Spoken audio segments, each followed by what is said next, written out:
Welcome to the stream, everyone. My name is Green Leader, and you guys are watching Green Squadron TV.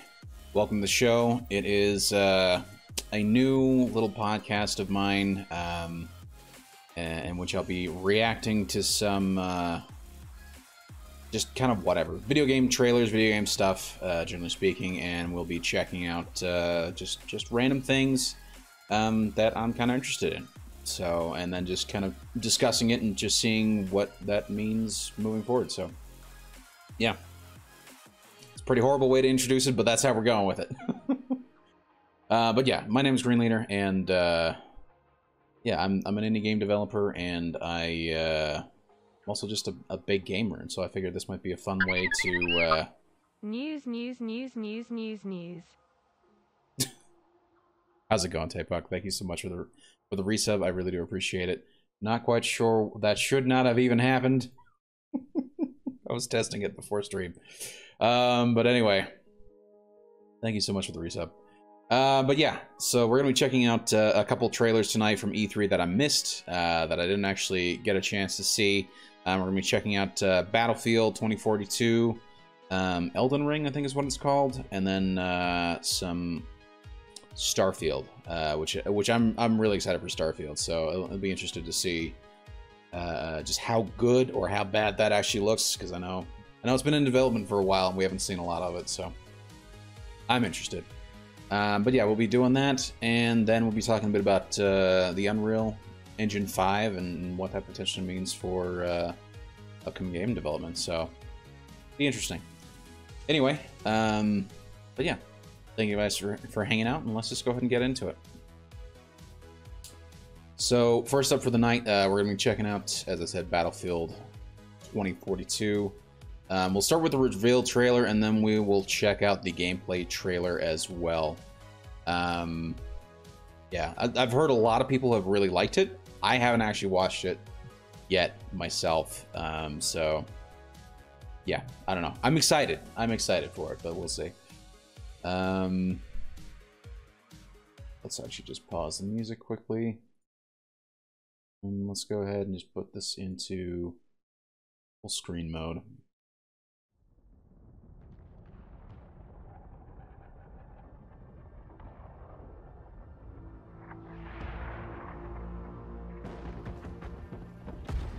It's kind of a cool scene.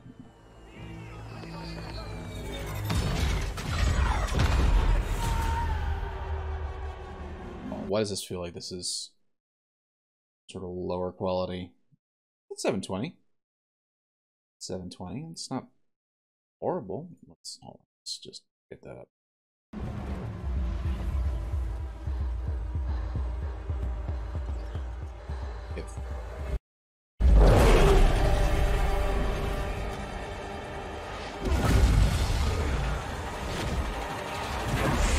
Okay, so they've added a wingsuit.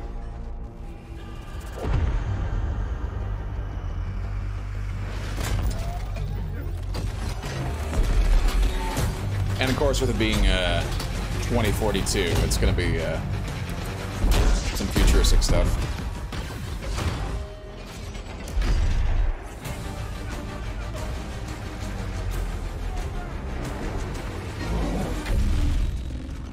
Visually, that's actually pretty cool.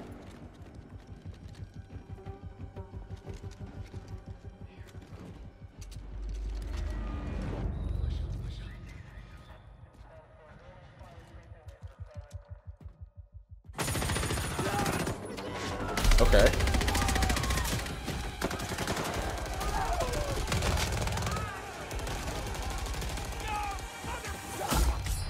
Oh man. That is Battlefield. Are they not having a campaign this time around?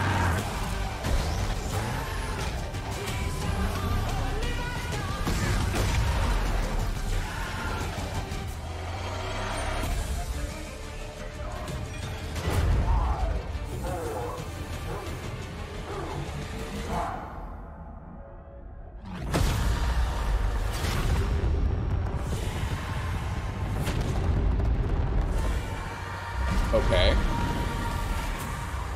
So how is that actually going to play into it? You're going to try and stop them from launching a rocket? Oh, I gotta pause here because I'm not sure. Because I heard all sorts of rumors that the new Battlefield isn't actually there's no campaign. There's no campaign mode. So I'm sure because this looks very cinematic as if it's from a campaign. So I'm not sure what the hell's going on.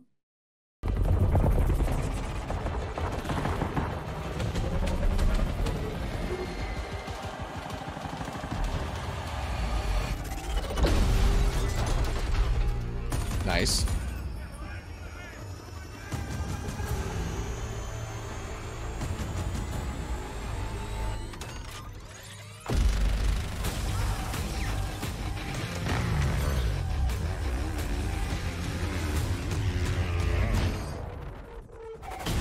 Okay, he's John McClaning it.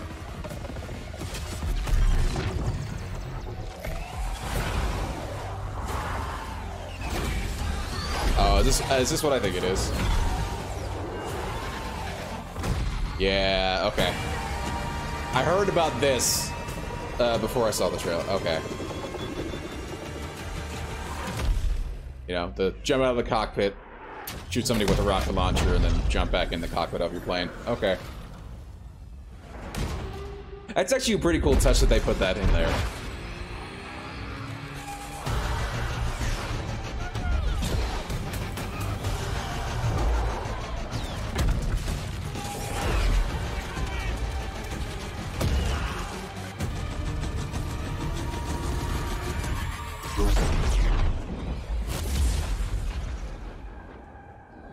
Just everyone stops.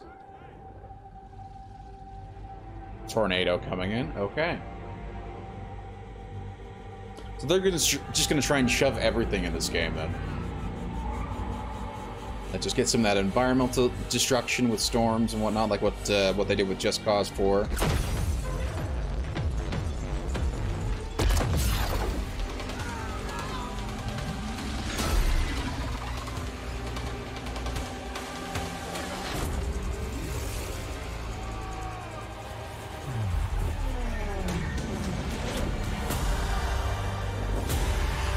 Kind of interesting.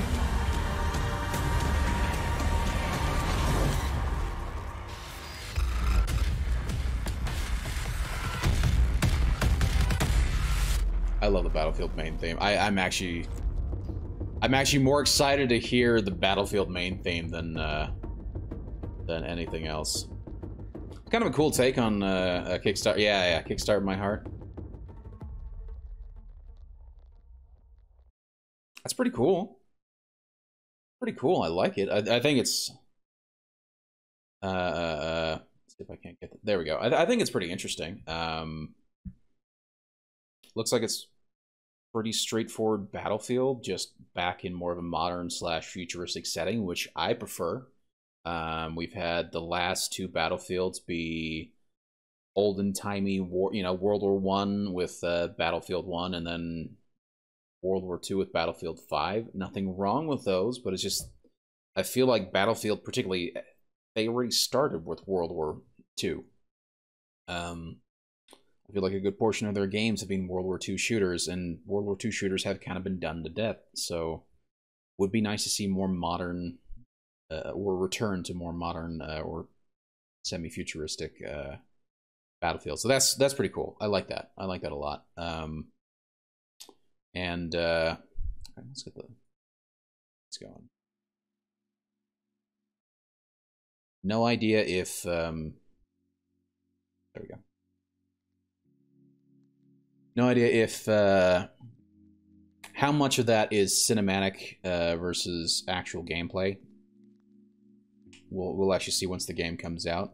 But from that, we can see they've added wingsuits, which will kind of be interesting in terms of how that's actually going to affect gameplay, particularly with like air combat and being able to jump out of your plane and now not only be able to shoot a rocket launcher at somebody else's plane, which, I mean, it's pretty cool that Battlefield threw a nod to that. I mean, yeah, pretty cool. I mean, always in a lot of Battlefield highlight reels, you always see one of those things, so it's pretty cool that they threw a nod to that.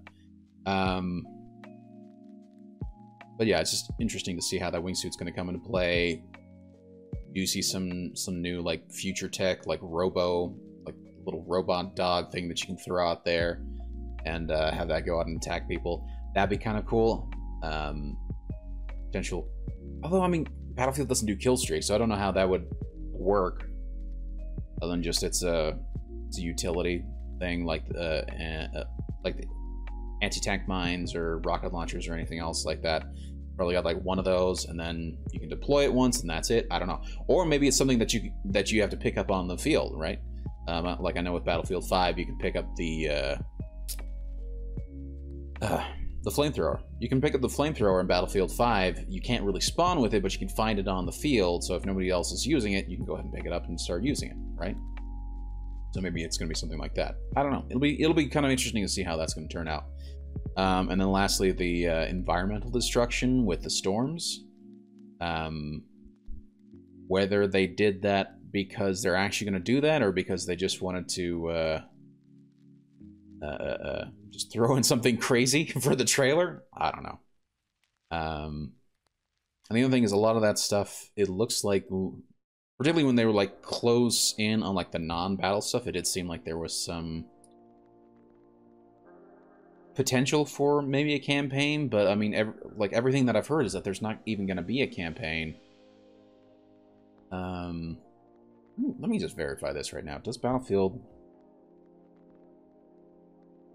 2042 have a campaign? That is a hard no. So they are not doing a campaign. So cinematics are cool, but I mean, beyond showing us the setting and maybe a couple things that, you know, that they're going to be putting in, I mean, there's no campaign to it, so I'm not really sure how I feel about that, because on one hand, I always like the campaigns for shooters, but then again, on the other hand, Battlefield has been notoriously bad for their campaigns. Particularly anything that's not Battlefield Bad Company. I would love them to do a Battlefield Bad Company 3 and actually make a funny, entertaining campaign like what they did with those first two games. I mean, they did such a good job with those two campaigns. And then 3 and 4 and then Battlefield Hardline. I mean, their campaigns were meh. So maybe it's the right thing for them to do. I don't know.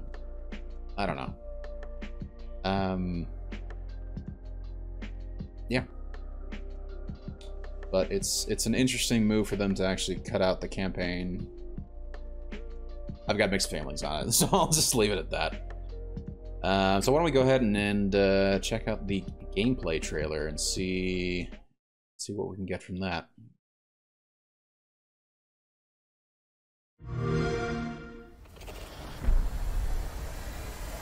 Then, of course, it's pre-alpha, so...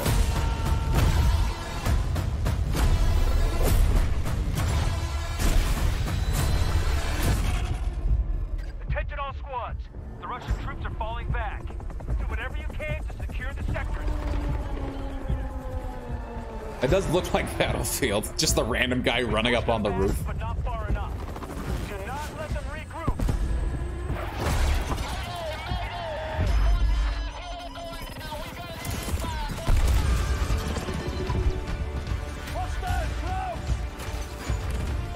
Oh, that's cool.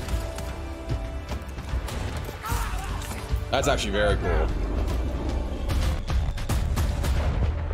Okay, so they are adding storms into the game.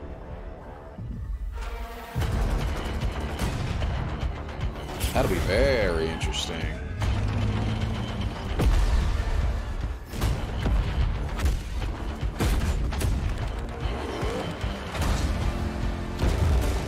Again, more typical Battlefield vehicle footage. You know, nothing really new here. It is nice to see the jets back in the Battlefield again, though. And here we go. Okay, we got storms coming in.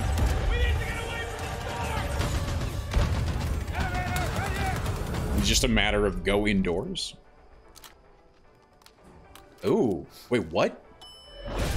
So, oh, that'll be interesting. So you can change your loadout, or at least the loadout for your gun, you know, mid-game without having to respawn.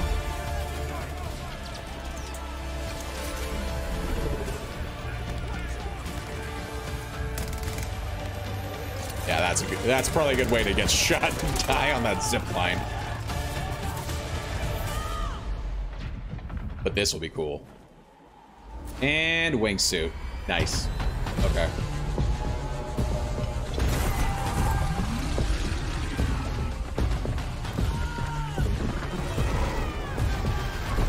That's kind of cool. So it's actually going to drag you into the storm. That's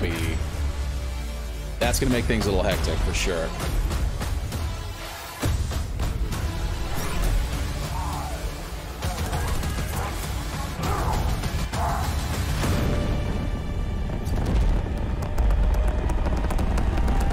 See, now,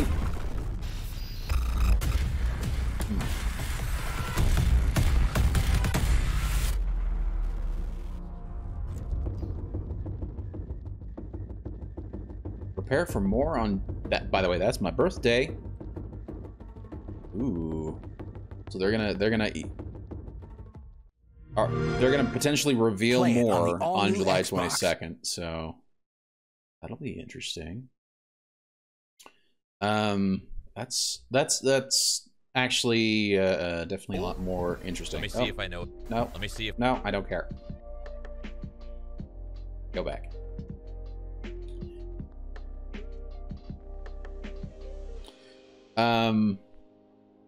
Yeah, I think that's pretty cool. Again, I mean, arguably a lot of that looks like it's just normal Battlefield. But the inclusion of the storms, so that didn't seem like it's just a bullshit cinematic trailer edition. That's actually going to be pretty cool. That's going to make the Battlefield a lot more hectic, and certainly could potentially change the tide of a game for sure. So that'll actually be pretty fun to check out and see how well or how much that's really going to affect the game. The wingsuits, cool addition. That grappling hook, I think, was actually the thing I'm most excited about. Just being able to traverse and get some elevation that way is pretty cool. And I did like the fact that you could potentially be swapping out gear on your weapon mid-game rather than having to die out and then mess with your loadout like that. So I mean, that could definitely make things a whole lot easier mid-game, needing to change your range or change your, you know, how your setup is. I don't think you'd be able to change your gun, but I mean, you'd be able to change out what scope you're using, what muzzle device, what extended mag, or potentially what type of ammo. I don't know if they're even going to do that, but still, that'd be cool. But yeah, I've always loved Battlefield personally, so always cool to see a new one coming out. I didn't really get too much into Battlefield 5 until recently, and I'm actually kicking myself for it because I love Battlefield. I think it's a great series. I actually prefer it over Call of Duty personally. Yeah, these last 2 years I've been stuck too much in Call of Duty, so this will give me my reason to get out of Call of Duty and start actually playing some Battlefield again. So yeah. But I think beyond that, it just looks pretty straightforward. Nothing too crazy, besides the storms, obviously. And I'll be interested to see what they actually come out with when the actual, you know, when they reveal more on my birthday, which is gonna be pretty cool. Oh man. Okay, let's go check out the chat quickly. So first of all, thank you to Norway Pete, Tapuck, and Alien King for the resubs. I really do appreciate it. Norway Pete with the 26-month resub, Puck with a 30-month resub, and Alien King with the 15-month resub. I really do appreciate it, guys. Yes, that was Kickstart My Heart in the background. That was from the reveal trailer that they actually put Kickstart My Heart in there. So, I mean, they'll probably mute the stream over that, but that's fine. I'm recording it separately such that if that is the case, at least I can actually still put out the original recording without them muting anything. Hey, Debek5, how's it going, man? Yes, Battlefield, I know, right? It looks good, and it looks like it's gonna be more Battlefield, which is what I'm looking for. And I like the fact that it's back in a future setting, and I like the fact that there's some cool new things that are gonna be, you know, wingsuit, The zip line grappling hook type of thing. Again, just the modern setting, just generally speaking, is just, yeah. Why they went from World War I to World War II between Battlefield 1 and Battlefield 5, I don't get it. Or hell, why they changed the numbering Battlefield 1 when that was actually the 5th one. This is Battlefield 5 was the 6th one. 2042 was the 7th, so yeah. Anyway.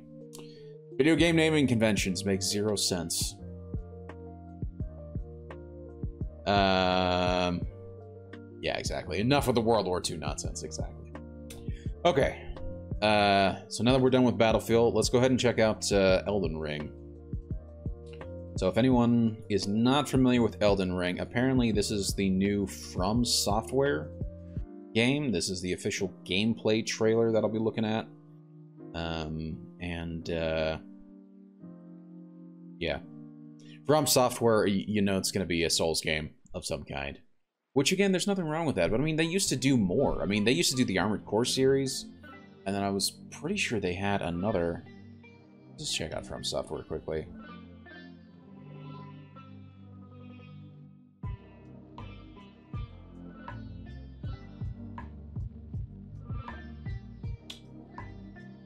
Oh, they did Kingsfield for a while, and then they did Armored Core. Another Kingsfield. Okay, interesting, interesting. Lost Kingdom. I remember that game. That was not a fun game. Oh, man. But yeah. They've abandoned Armored Core for the Souls type games, which is nothing wrong with that. I mean, it is kind of their own original formula, and they are making some bank on it. So I don't blame them for it. Last Armored Core series they made was Armored Core 5, back in 2012. Actually, no, that's not true. That's not true. I'm misspeaking here. Armored Core Verdict Day in 2013 was their last Armored Core. I'm just trying to see if they did anything else that I recognize. Okay. Anyway, let's go ahead and start this thing quickly. Let's go ahead and swap over to this scene as well, so at least you guys can see what the hell I'm looking at. Nope, it's the wrong.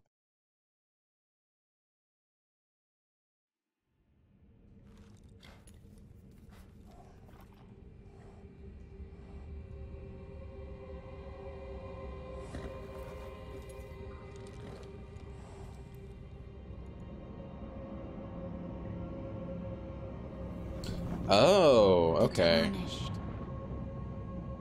will soon return. I do remember somebody mentioning George R.R. Martin was involved with this, but I forgot completely about it.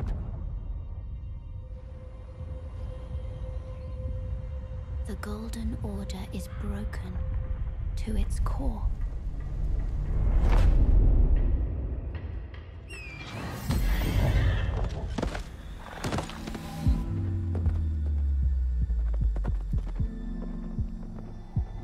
It's very atmospheric, like pretty much just like every other Dark Souls game. Foul tarnished. In search of the Elden Ring. Emboldened by the flame of ambition. Someone must extinguish thy flame. Whoa, that guy didn't look like he didn't even have a head. They will fight, and they will die in an unending curse.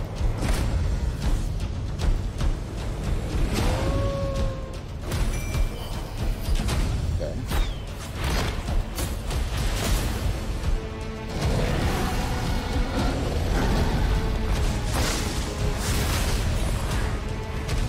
For how else is a champion or a lord to be born?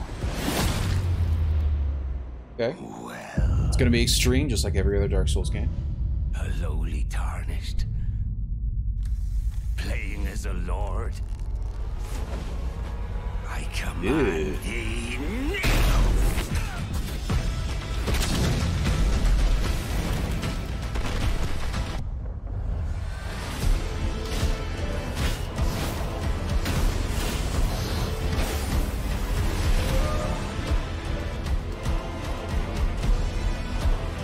So the environments are actually pretty cool looking. And the enemies are disturbing. Brandish the Elden Ring. For all of us.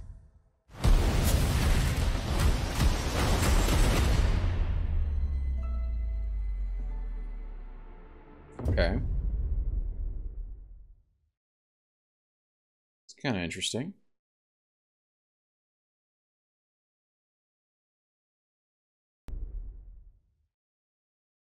Yeah, no.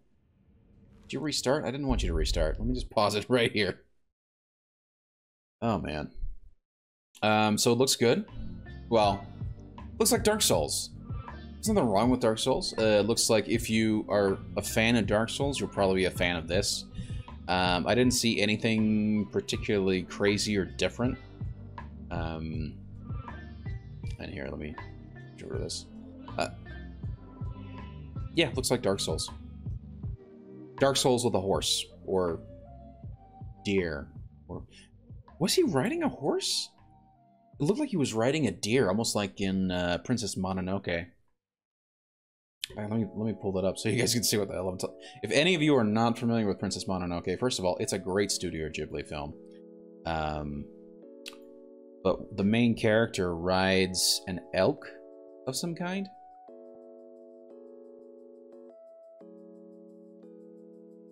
If I can't get a picture of this, see what the hell I'm talking about. There we go. There we go. Okay.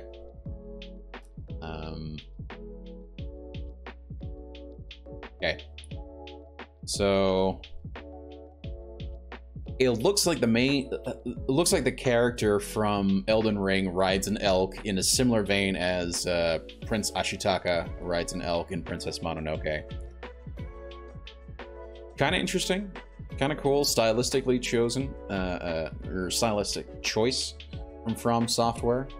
Yeah. And as it doesn't look bad by any means. It does look like a Dark Souls. It does look like the enemies. In fact, you know what's interesting? It looks like the enemies are a little bit more grotesque. Maybe I'm wrong on this, but it feels like Dark Souls wasn't... it had a certain look to it, but it wasn't necessarily as grotesque as, say, their other game, Bloodborne. So, in terms of style, it's like a mix between Bloodborne and Dark Souls, stylistically speaking, with a story by George R.R. Martin, which I don't know how much any of you really care about that, but I mean, I don't know. I'm sure some people will be interested in the game just for that. Now, whether or not they start the game and then put it down immediately because they get their asses handed to themselves by the game is another story, but it is what it is. Elden Ring, the game many people will start from Debek 5. Yeah. Oh yeah, that's 100% it. Saw an interview with George R.R. Martin recently where he said he's been done working on this game for like years. Seems like he was brought on early to do world building. Okay. That makes sense. And you know, I mean, world building is some of the first things you will be doing in any sort of game development, so it makes a lot of sense that they would have brought him on early. How long he was working on it, I don't know. But yeah. It's kind of cool that he did put some work into it. As I say, like, whether or not that actually means anything for the story, I don't know. Just because an author gets involved with writing a story doesn't necessarily mean it's going to be great. And that also doesn't necessarily mean that the development studio will actually keep everything that he's put into the writing of the story, so... yeah. Again, I mean, with all of these, it really is just a matter of, it looks cool, let's see what happens when the game comes out. This is my only problem with looking at trailers like this, is that we are pretty much 6 months out from even seeing the game, and that's Also depending on whether or not they end up postponing it and pushing it off even further. But I think it'll be solid. I think it'll be a good, solid game. Nothing too crazy. It doesn't look like there's anything crazy new about it, other than just you've got a mount that you can ride. As I said, you've got the elk. Whether or not that's going to be meaningful besides just getting you from point A to point B, don't know. And they didn't really show anything crazy in terms of combat with the horse. Like everything in terms of combat seemed to be off the horse, except for like one scene that was like 5 seconds long. Not even 5. It was like a second. It was a second. Let's, like, where is that? Because they showed like right here, right? Let's mute this so we can just kind of show it. So it looks like you might have some, but I mean this. But then again, that looks like just cinematic. I mean, that could just be purely cinematic, where he's riding and he takes a swipe at the other character that's charging him down. So I mean, that could mean something, could mean nothing. I don't know. But I mean, beyond that, everything looks very Dark Souls-ish. And I do like, I mean, I like the environment. I like, you know, European high fantasy environments. And I think they've done a really good job designing it. This guy looks actually really cool. This like werewolf knight. That's actually pretty cool. But yeah, it'll be fun. It'll be. I will definitely probably be checking it out. Whether or not it'll be good, I don't know. But I mean, my bet is it's going to be solid. Oh man. Okay. So. Starfield. I think this is the one that I'm most interested in. It's a I've been waiting so long for Bethesda to come out with an actual new IP. And don't get me wrong, I love Fallout. I love Elder Scrolls. But when they announced Starfield, I didn't realize until then that I actually wanted them to make something new. And personally, as a fan of sci-fi RPGs, I think it's perfect. I think it's perfect so far, at least conceptually speaking. Again, I haven't seen the trailer. Yeah, but let's just go ahead and get into this.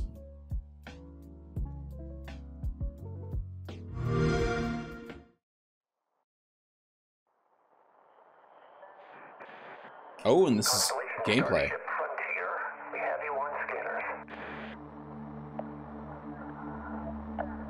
From the award-winning creators of Skyrim and Fallout.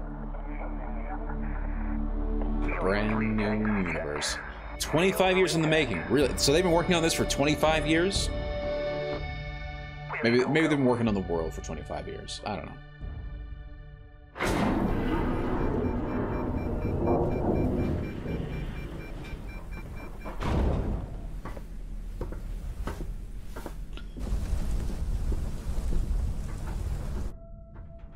They say, the wonder is, not that the field of stars is so vast, oh, that looks but that so we cool. have measured it. Oh, that's a You're fancy part of P90. Constellation now. Part of our family. What you've found, it's the key to unlocking everything. We reach your constellation. Oh, This is yeah. all we've been working towards. Jemison route looks good. We've come to the beginning of humanity's final journey. Prepare for departure. Graviton loop array full check. Ooh, hold on. That's Are there gonna be mechs in this game? Are there going to be actual mechs in this game? Because you've pushed my expectations up so much higher now. why we're here. Main engines go. Ignition.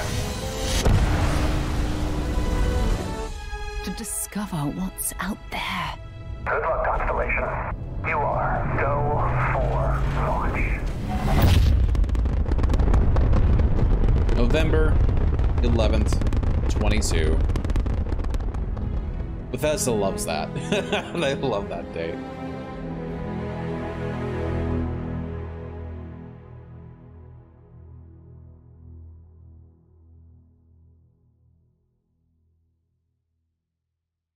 Join Constellation at starfieldgame.com.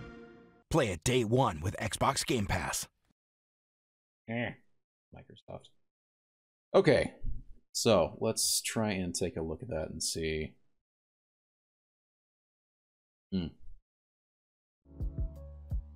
I may or may not have taken. I may have left myself in the talking scene, so you saw more of my face in the actual game, but that's fine. Necessarily wrong with that. Oh man. So a couple things that I can infer from this, whether or not this is true, is yeah, yet to be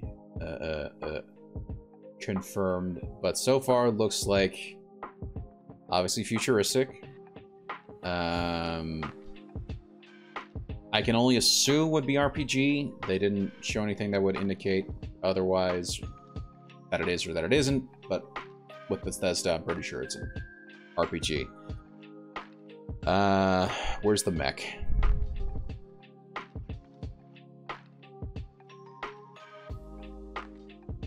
Come on, was the mech really just...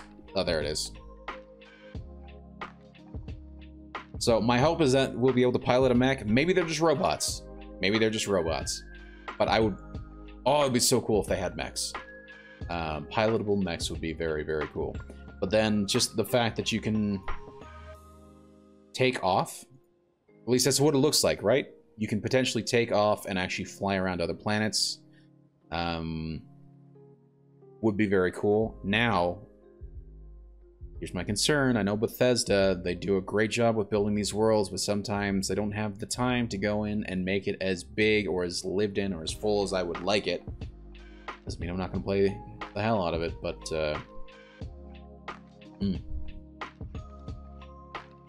I think there's a lot of potential for this. I want to see where they take this, but I'm excited. I'm already excited. There's another pretty cool trailer on Bethesda's YouTube channel, Into Starfield: The Journey Begins. I think it's an interview with recently God Howard. What?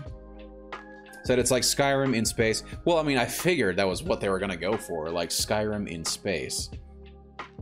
Let's try and check that out quickly. This is on Xbox's channel. Let's check out Bethesda's channel.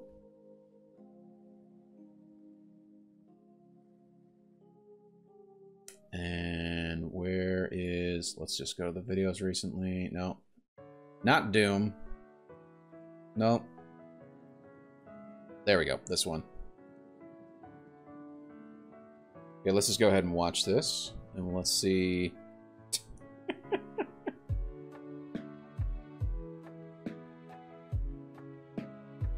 Pause this. Put this in the right view. There we go. Okay, so this is Into the Starfield, The Journey Begins. I think it's some sort of... Oh, it's only a minute of... Okay. So it's another trailer.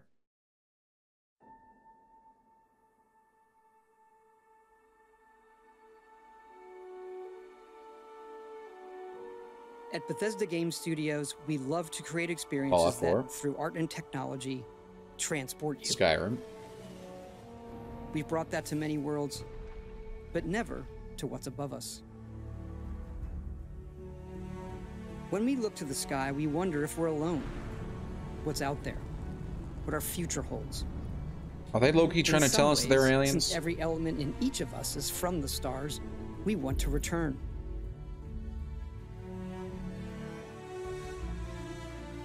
Starfield is our first new universe in over 25 years. It's a game we've dreamt of playing. And it's only now that we have the hardware, the technology, and the experience to push our creative boundaries even further. Now they say the technology. I'm just pausing here. They say the technology. Does that mean that they're using Unreal? Does that mean, are they finally getting out of the creation engine? Because to be honest, it's about time. I don't think that's the case. I don't think that is the case, but Yeah, In if they it, could get a new engine, that'd be we sweet. invite you to join Constellation, the last group of space explorers. It's a next-generation role-playing game where you'll be who you want, go where you want, experience our stories, and forge your own. More than that, Starfield's about hope, our shared humanity, and searching for the answers to life's greatest mystery. We have a lot to share. For the first time, we'll that's provide an kinda cool. inside look at the inspiration and process behind Starfield. We hope you'll join Constellation and go with us on the journey as we craft our next epic.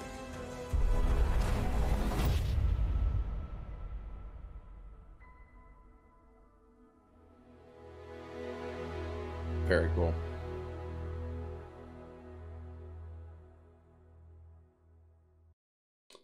Well, again, makes me more interested in it. Looks great, and I'm a sucker for Bethesda. I've played,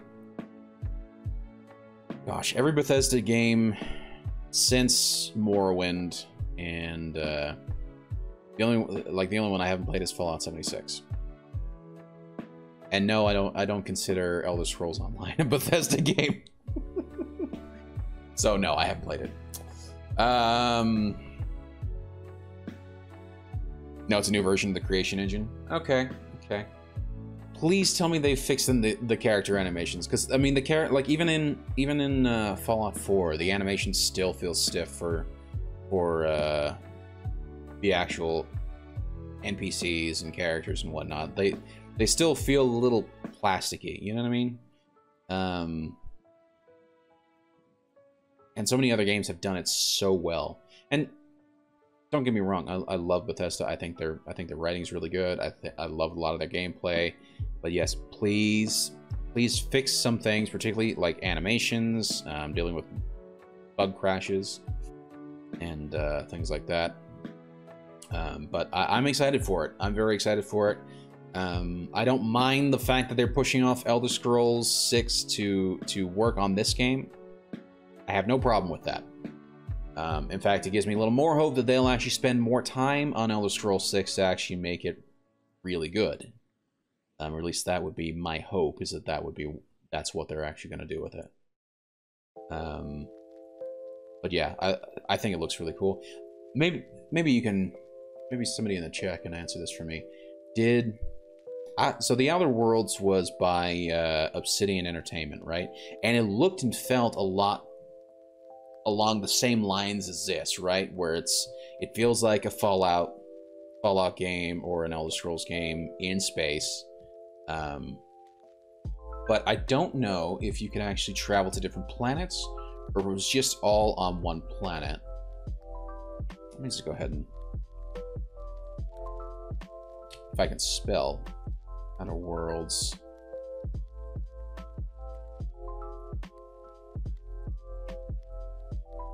Oh wow, Outer Worlds 2 announced. Ooh. I think it's also hilarious.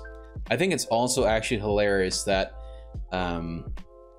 Microsoft bought out Obsidian Entertainment, so they're now in the sort of like Xbox house of game developers, which I think is great, because I think Obsidian does do a pretty good job with making some single-player RPGs, and Xbox is in dire need for exclusives that are actually good, not like games as a service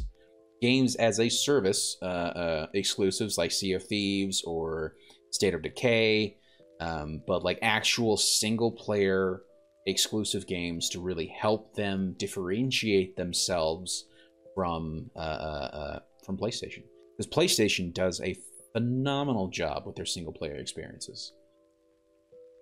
So I'm very glad that they bought out Obsidian, but I think it's actually kind of hilarious that they ended up buying out Bethesda as well, because they now basically own Bethesda. I don't know the full details of the buyout, but they essentially bought out Bethesda and Obsidian, who at one point they were working together on stuff. So I mean, yeah, really interesting. But yeah, I was trying to check Outer Worlds planets, and even then, I don't think you could fly the plane, right? or no, the plane, the ship. Flying ship. I just want to see if you could actually fly the ship in. I don't think you can, but I'm not sure. I didn't go too far. Just started out of. Oh, did you get it? I didn't realize you got it. Nice. In Bethesda's defense, all game devs have things they need. True. But also to Bethesda's credit, a lot of their bugs are just kind of charming. I don't know what it is. Their bugs either make me laugh or are kind of endearing in some way. Other games, a lot of their bugs are just frustrating more than anything else. So, yeah, Fallout New Vegas 2, baby. Yeah, that's a maybe. That is a maybe. Are they gonna have the same type of bugs?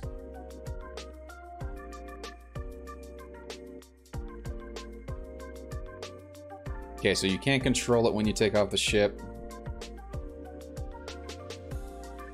I'm just trying to see if you can fly a ship.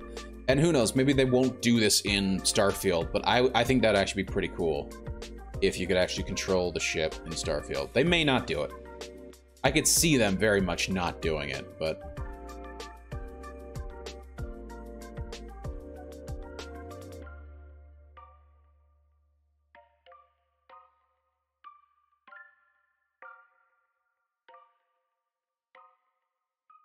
I'm just trying to see. I don't think you can. I don't think you can fly the ship. The ship is just more of a means to go to other planets, basically go to different levels in the game, which is fine. Nothing inherently wrong with that. But I want a game. I really do want a game like Starfield where you can actually get into a ship and fly out to different places, like No Man's Sky, but then have like a really good story and a really good design for the worlds. Yeah. I'm excited for it. I'm excited. I think it's gonna be. I think it's gonna be really good. I'm sure it's gonna have its fair share of bugs. New engine, new console. I think it's gonna have. I think it's gonna have its fair share of bugs, but I think it's gonna be good. So, yeah, I'm optimistic about it. Even Far Cry, cue the trumpets and harps. Had some. Oh yeah, I mean, like every you're right. I mean, particularly with open world games, like every open world game is gonna have bugs. But like for me, like as I said, like my biggest gripe with Bethesda games is that their game engines always seems to make the NPCs look kind of plasticky. Like they're not quite just trying to think. Like they're almost robot-y. Like they come off as synths. From like Fallout 4, you got the synths. Well, I mean everyone looks looks like a synth because they all kind of feel robot-y. A lot of games do much better with the animations, much better with the facial expressions and animations and everything. So I hope they do a better job with that in this game, or at least with this engine. I don't know if it's and maybe it's not even an engine problem. Maybe that's just me misunderstanding what I'm actually looking at when I see any of the previous Elder Scrolls games or Fallout games. But it feels like it's always that engine. That kind of gives that sort of like glossed over look that every single NPC has. But yeah, and again, that's never stopped me from playing the game. I always enjoy it. I always enjoy everything about those games. So. Starfield doesn't have cyberpunk bugs. We could. Yeah, there's that concern too, right? Let's hope, right? But even then, I don't think I don't think Starfield's gonna have cyberpunk. I mean, cyberpunk style bugs were their own thing. Like just, yeah. Cyberpunk's bugs were like a weird mix of like poor optimization and just weird crashes. I don't think Starfield, or Fallout, sorry. Fallout, Elder Scrolls, I never really had any bugs with optimization. No, it's just bugs with, you know, characters not being where they're supposed to be, or janky physics when you end up killing a guy. Like the weird crazy legs dude that you saw on that Fallout 4 you know, stream I did a couple weeks ago. So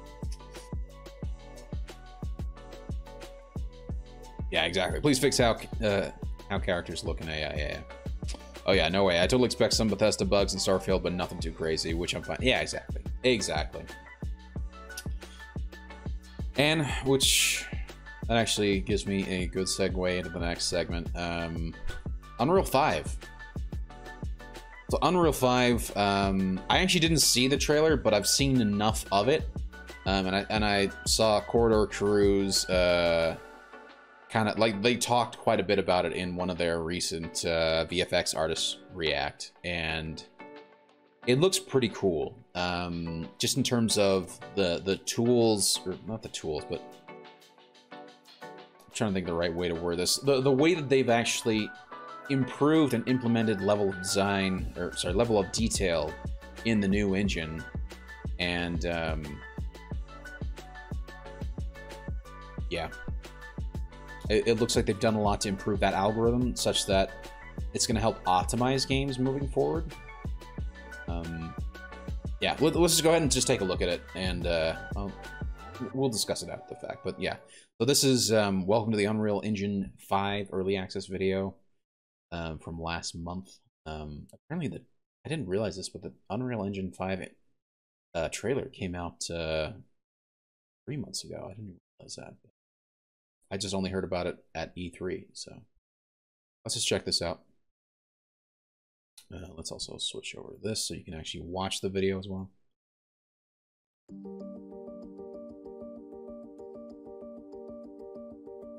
Hi, I'm Chance Ivy, Senior Technical Designer at Epic Games. Hello, I'm Chance. Galen Davis, producer and evangelist for Quixel at Epic Games. Hello, Galen. Last summer, we revealed the first look at what's coming in Unreal Engine 5, the next generation of our real-time technology, and our demo, Lumen in the Land of Nanite. Since then, Oh my gosh, the it was Engine last team has summer? been working hard on preparing the tools and technology for creators around the world to get their hands on, so that they can explore the new features and provide us with feedback. I thought it was this Just spring. a few months ago, we that they assembled a released that. small team of developers to see what they could build using these new features. The result is a new practical sample project called Valley of the Ancient.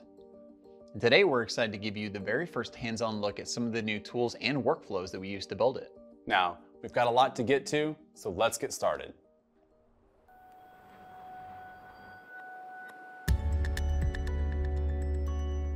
When setting out to make our demo, we wanted to push the boundaries of what's possible with UE5 today, while That looks targeting really next-gen good. hardware specifications. Here are sequences running in real time on PlayStation I was actually just about to say, is this in real time, or is this what's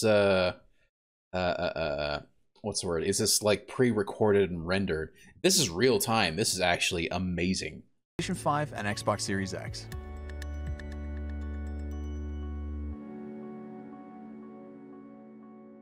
Does look like Moab, doesn't it? Okay, welcome to the brand new UI in Unreal Engine 5.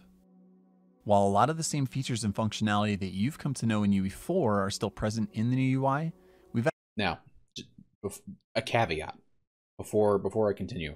I've never used Unreal Engine 5. I have no personal experience in this, so when I give my opinions, remember, take it with a grain of salt, because I'm not familiar with Unreal 5. I've used Unity, and I will continue to use Unity. I mean, this is going to be pretty cool, but I don't think it's going to be enough to really force me to want to switch over to Unreal 5. But it's kind of interesting to check out. added several new systems that put you at the center of the experience. For example, the content browser can now be accessed like a drawer using hotkeys, allowing you to keep a clean workspace while still having access to all the content that you need. We can also collapse and restore editor tabs to and Wait, I just want to replay that so I can make sure I heard that correctly.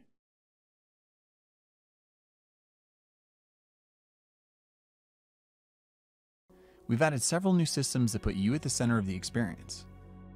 For example, the content browser can now be accessed like a drawer using hotkeys, allowing you to keep a clean workspace while still having access to all the content that you need. We can also collapse and restore editor tabs to and from the sidebar, maximizing the viewport experience.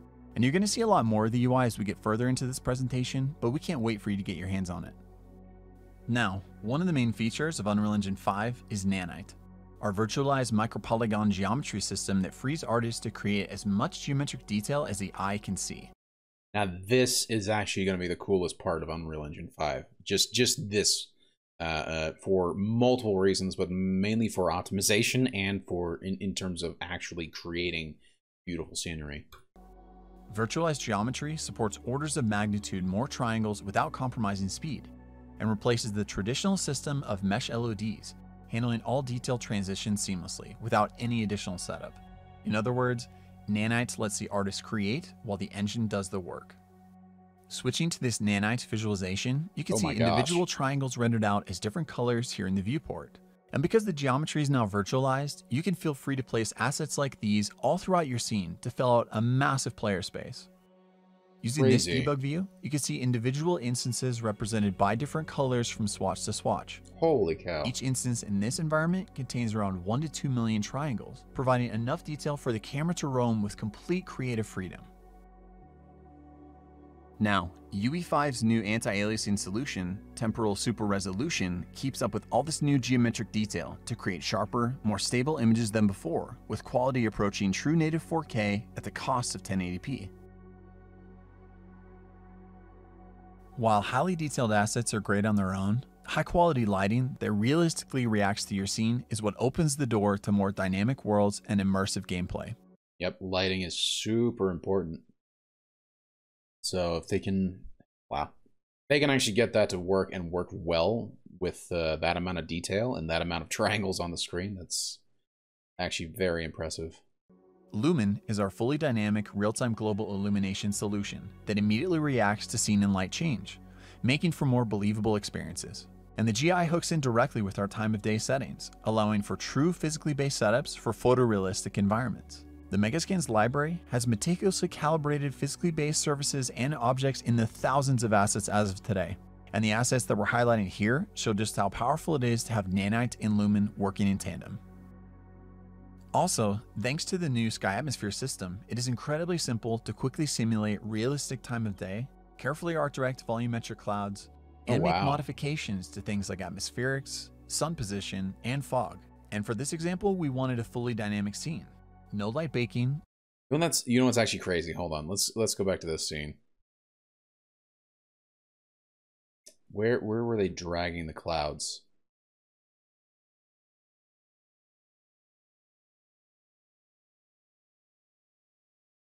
Time of day, carefully art. There we go.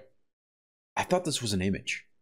That's how ridiculous. I thought this was actually an image. That's actually really, really impressive. Direct volumetric clouds, and make modifications to things like atmospherics, sun position, and fog. And for this example, we wanted a fully dynamic scene. No light baking, and realistic interpolation between the different times of day. Of course, when in development, having access to high-quality content that's easy to use helps you iterate quickly and saves lots of time that can be better spent elsewhere on your project.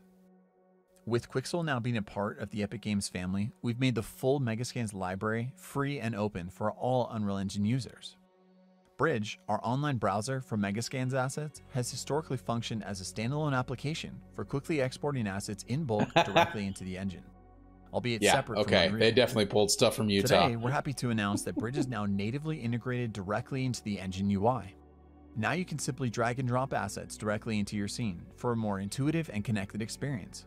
And simply logging in with your Epic ID gives you immediate access to thousands of assets to use for free in your Unreal Engine projects.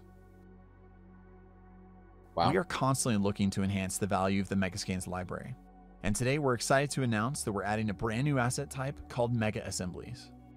Mega Assemblies are the natural next step for us in removing even more barriers for artists in crafting their worlds. By combining existing assets from the Megascans library, our artists are pre-assembling elements that can be quickly accessed and leveraged to populate your scenes. Using the Moab set, let's add an assembly to our scene. And just like that, we were able to quickly change the composition of this area in our map. With UE5, we are reimagining what collaboration looks like for teams and projects of all sizes. A common challenge when collaborating on large worlds is deciding how to structure map content so that everyone on the team can easily work without asset contention, while also avoiding painful merge conflicts. A new system called World Partition makes traditional world-building workflows obsolete by changing the way that we think about map files.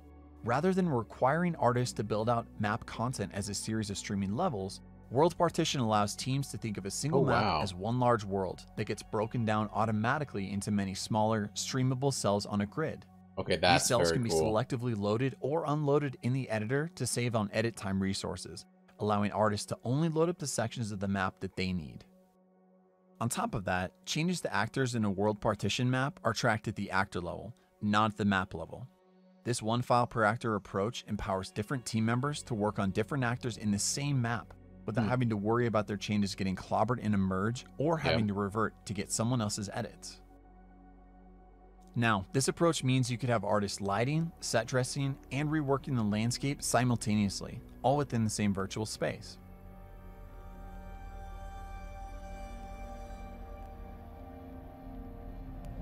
Managing this much content at runtime typically requires a ton of thought about how to stream relevant content in and out to stay inside performance budgets. Fortunately, World Partition handles that as well. At runtime, only the cells in a user-defined radius from our player are loaded, and as we move, new cells are streamed in, while cells no longer needed are replaced by their lower resolution, hierarchical level of detail, or HLOD version. And since all projects have different requirements, the cell size and loading radius are fully configurable to match each project's content streaming needs. Wow. Another feature that comes along with World Partition is data layers. Data layers are a way to categorize map assets and collectively enable or disable them when you want to alter the state of the world. Working in data layers, a separate group of artists was able to assemble a mythical reimagination of the environment with more interactive elements for our demo. At runtime, we can swap between these two modes, streaming thousands of actors in and out, and enter into the dark world. Let's see this in action as we go back to Chance.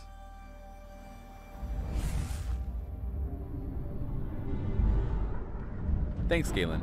Many runtime and interactive frameworks in Unreal Engine are getting significant updates in UE5. One thing we've added for animation is an experimental new full-body IK solver, which is designed to give you better results with less work. Here, you can see it in action as the rig for our player character, Echo, corrects itself to adjust for variations on the ground below her. Oh wow. It's deterministic, reliable, and around 10 times faster than before. Wow. To build and maintain more scalable gameplay systems, we've also added a new framework called Game Feature Plugins that will allow you to build and ship game content in a more modular way. With Game Feature Plugins, numerous core gameplay features can be built in parallel with better encapsulation and finer content organization. Game Feature Plugins allow developers to add activation instructions to extend base game functionality, register new input actions for players, and interface with other frameworks such as animation. When we shifted into the Dark World, we also activated a new game feature to give Echo a brand new attack ability. All of the assets and logic needed for the ability, including new animations, input controls, blueprint code, VFX, and audio, are contained inside this plugin, and core game classes have no idea that these assets exist until we activate it. We've also added a feature called Animation Motion Warping, which allows you to manipulate root motion. So the modularity that they're talking about, it feels like they're pulling that a bit from Unity, because Unity is extremely modular in that very same way. And it's cool to see them do that. And it seems like they're trying to move more into that sort of style of game design where they are making everything a lot more modular and generic, such that you can make multiple different types of game without having to really tweak the core, or basically hack the system to do what you want. Hey, Gib 3080. Hey, change my name yet again? Yeah. Is that enough to make you change to Unreal Engine? No. Probably not. To be honest, no. I'm familiar with Unity. I like Unity. I think it's actually really good. But I mean, this stuff is very, very interesting. And I may check it out. Whether or not I'll actually make full games in that is another story, but it's pretty cool. Animations to adapt them to the world. Echo's vault animation was authored to the specific dimensions of this rubble. Leveraging motion warping, we were able to add notify states in the vault animation asset that can react to transform data passed in via blueprints. This allowed us to reuse the same animation to vault over other assets of different dimensions, like these pieces of debris, by sending information about their size into the motion warping system. Before triggering the vaulting animation, a blueprint script determines her rotation, how high up she jumps, how far she needs to move to get to the other side, and where her feet should land. Motion warping then adapts the root motion of the vault animation to match this data. Also, for the Rift Interact animation, we used motion warping to place Echo in the perfect position in order to ensure her hand would always touch the rift. That's actually really cool. It's definitely, rather than having to create or capture animations for different types of vaults, now they can actually create one animation and then just kind of tweak them to get how they want it for multiple different situations, which is actually very cool. So on the topic of animation, by the way, a lot of these things are really going to help in terms of performance and in terms of optimization, such as you're not going to have, like, developers aren't going to have to optimize as much as they would have in the past. Not they're really doing that anyway, because really it feels like optimization is becoming more and more of a lost art. But I am glad to see that Unreal is at least trying to take that into account and basically doing a bit for devs these days, because it feels like they really do need it. They really do need the help. But yeah, I think that's definitely going to do a lot, not only in terms of making much bigger and more interesting worlds, but also in terms of like getting performance working a whole lot better on the machines that we already currently have. So that's pretty cool. Unreal Engine 5 also includes our in-editor rigging tool, Control Rig.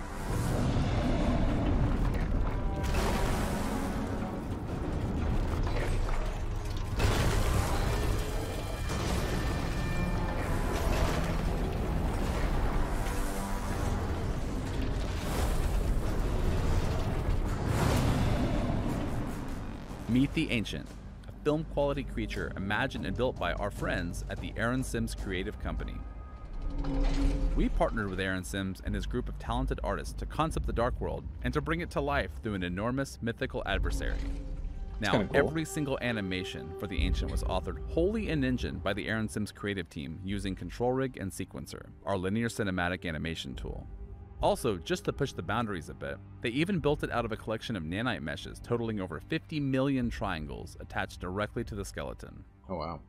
Control Rig was designed to keep artists close to their creations without having to bounce back and forth between software packages, allowing them to quickly iterate, all inside Unreal. Okay, While so they're imagining the hand battle between animating Echo that. and the Ancient, we wanted to give the creature a heavy laser attack that Echo would have to avoid. We needed it to track Echo's location in the arena and fire a slow, sweeping blast towards her. Taking advantage of the full-body IK solver mentioned earlier, we were able to influence the direction and distance the Ancient reaches out during the firing animation, based on where Echo is in the scene. Let's see the results. Here is what the base firing animation looks like.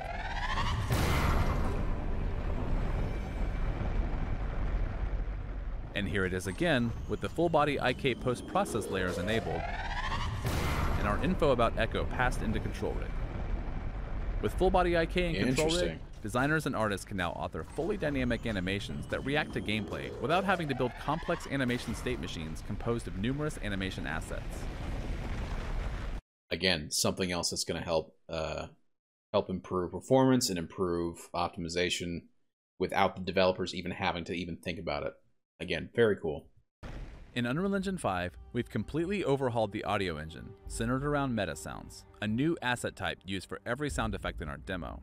Meta sounds bring the power and flexibility found in material editors to audio creation, providing fine control for authoring procedural game audio. With full audio synthesis capabilities and a rich audio function library, meta sounds give unprecedented control over sound effects and runtime applications. Using meta sounds, we built the Ancient's laser attack out of a combination of sound samples and synthesized audio.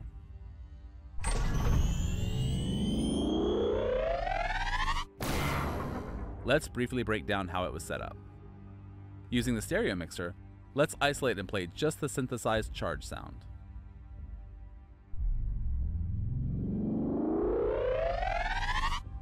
This effect is made by using a handful of sound wave generators and multiple modulation widgets.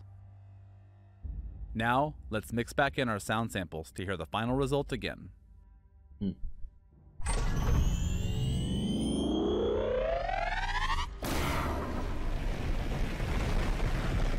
All right, let's take down the Ancient.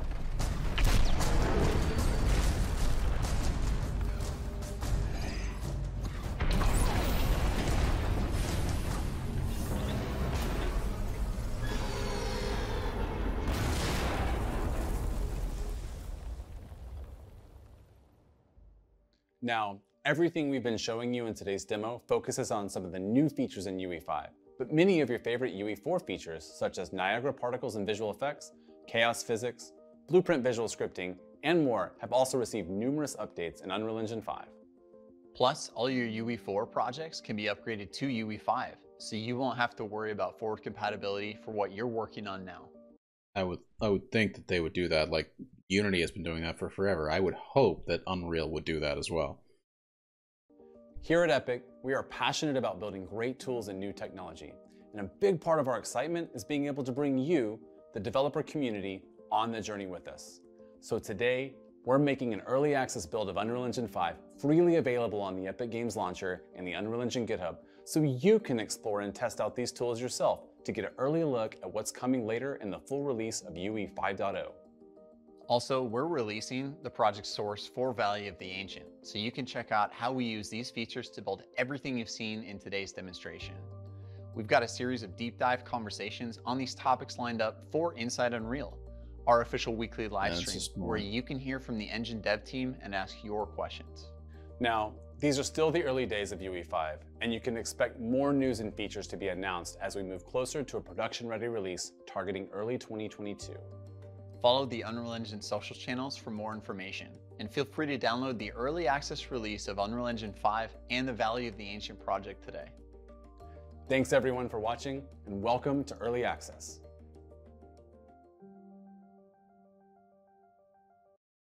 Okay.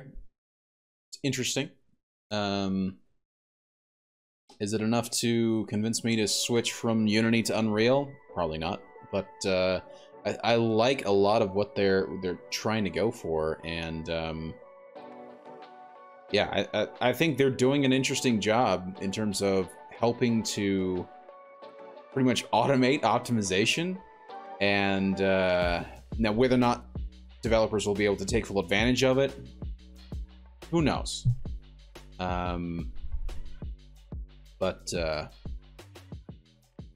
I think it's going to be interesting to see moving forward, and hopefully you'll see less games like Call of Duty Black Ops and Modern Warfare where they're just horribly optimized for zero reason. There's no reason for those games to be poorly optimized, and really there's no reason for a lot of AAA studio games to be poorly optimized as they are.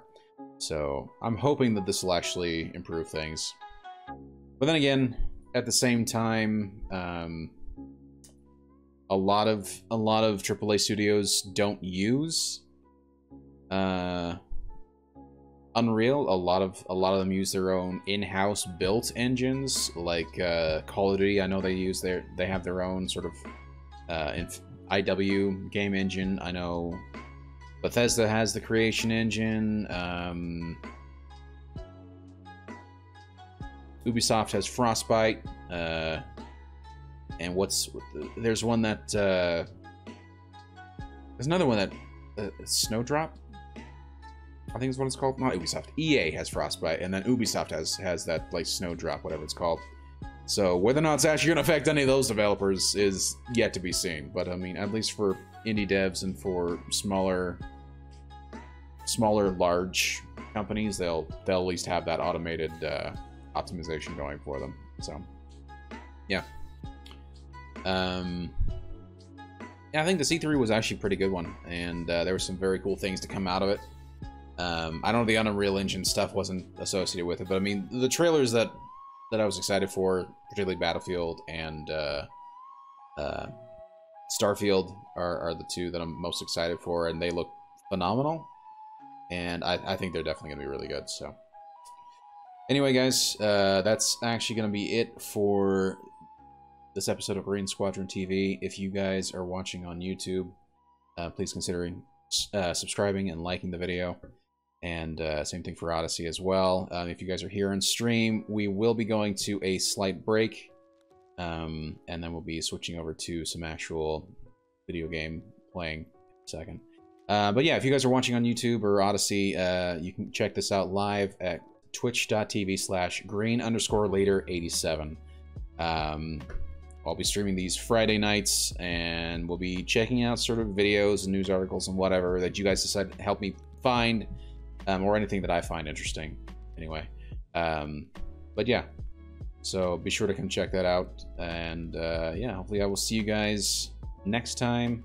For anyone that's still here in the stream, we will be just switching over to some other games in a second, but we'll be going to a break. But yeah, in the meantime, this is Green Leader signing out.